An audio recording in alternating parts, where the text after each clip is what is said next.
आज के वीडियो में चल बीजाणु और अचल बीजाणु में अंतर समझाएंगे, अर्थात डिफरेंसेस बिटवीन जूस्पोर एंड एप्लेनोस्पोर्स के बारे में जानेंगे। तो पूरी जानकारी के लिए मेरा पूरा वीडियो लास्ट तक देखिए और यदि अभी तक हमारे चैनल को सब्सक्राइब ना किया हो तो सब्सक्राइब जरूर कर लीजिए।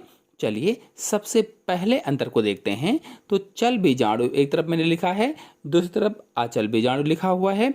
चल बीजाणु में ये भ्रमणशील व कशाभिकी संरचनाएं होती हैं, जबकि जो अचल बीजाणु हैं ये स्थिर व अकशाभिकी संरचनाएं होती हैं। अब देखिए पहले पॉइंट को अच्छे से समझ लेते हैं। कहा गया है भ्रमणशील व कशाभिकी संरचनाएं हैं, तो भ्रमणशील का मतलब है घूमने वाले, क्योंकि इनका नाम ही है चल बीजाणु, इसलिए कहा गया है भ्रमणशील।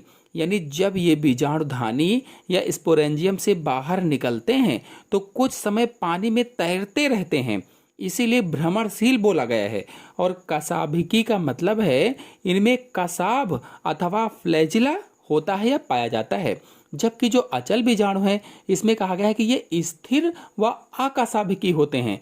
तो देखिए जो स्थिर है, स्थिर का मतलब होता है कि एक ही स्थान पर या एक ही जगह पर रहते हैं, क्योंकि इनका नाम ही है अचल बीजाणु, अर्थात भ्रमणशील नहीं होते हैं, एक ही स्थान पर रहते हैं। और अकशाभिक का अर्थ है या मतलब है फ्लैजिला या कशाभ नहीं पाया जाता है। फिर अगला अंतर है, चल बीजाणुओं के चारों ओर कोई भी भित्ति नहीं होती है। यानी जो जूस्पोर्स होते हैं, चल बीजाणु होते हैं, इनके चारों तरफ कोई भी लेयर नहीं पाई जाती है, कोई भी भित्ति नहीं होती है। जबकि जो अचल बीजाणु हैं, एप्लेनोस्पोर्स होते हैं, इनके चारों ओर एक मोटा आवरण होता है, एक मोटी भित्ति पाई जाती है। फिर नेक्स्ट है, ये नाशपाती के समान होते हैं। जो चल बीजाणु हैं, जो जूस्पोर्स होते हैं, ये नाशपाती के जैसे होते हैं। इनकी आकृति कैसी होती है? नाशपाती जैसी होती है। जबकि जो अचल बीजाणु होते हैं या एप्लेनोस्पोर्स होते हैं, ये गोलाकार होते हैं, गोल आकृति के होते हैं। फिर नेक्स्ट है, इनके अगले सिरे यानी अगले नुकीले सिरे पर एक नेत्र बिंदु तथा दो संकुचनशील धानियां पाई जाती हैं। जो चल बीजाणु हैं, जो जूस्पोर्स हैं, इनका जो अगला सिरा होता है तो उस नुकीले सिरे पर एक नेत्र बिंदु यानी आई पॉइंट पाया जाता है या आई स्पॉट पाया जाता है, और दो संकुचनशील धानियां मतलब दो कॉन्ट्रैक्टाइल वैक्यूल भी पाई जाती हैं। जबकि जो अचल बीजाणु है, एप्लेनोस्पोर्स हैं, इसमें नेत्र बिंदु और संकुचनशील धानियों का पूर्ण रूप से अभाव होता है, नहीं पाई जाती हैं।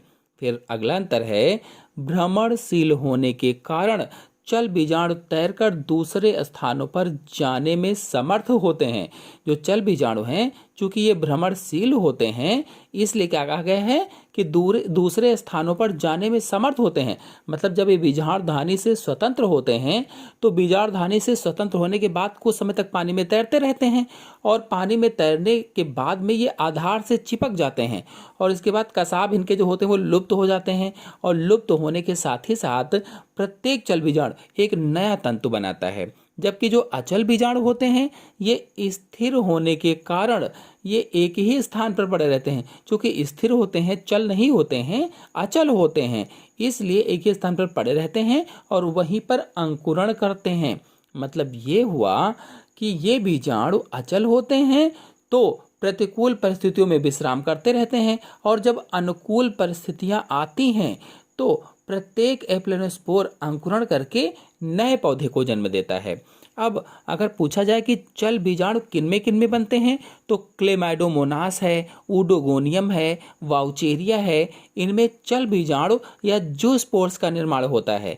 जबकि जो अचल बीजाणु होते हैं, यूलोथ्रिक्स है, म्यूकर है, राइजोपस है, इनमें अचल बीजाणुओं का निर्माण होता है।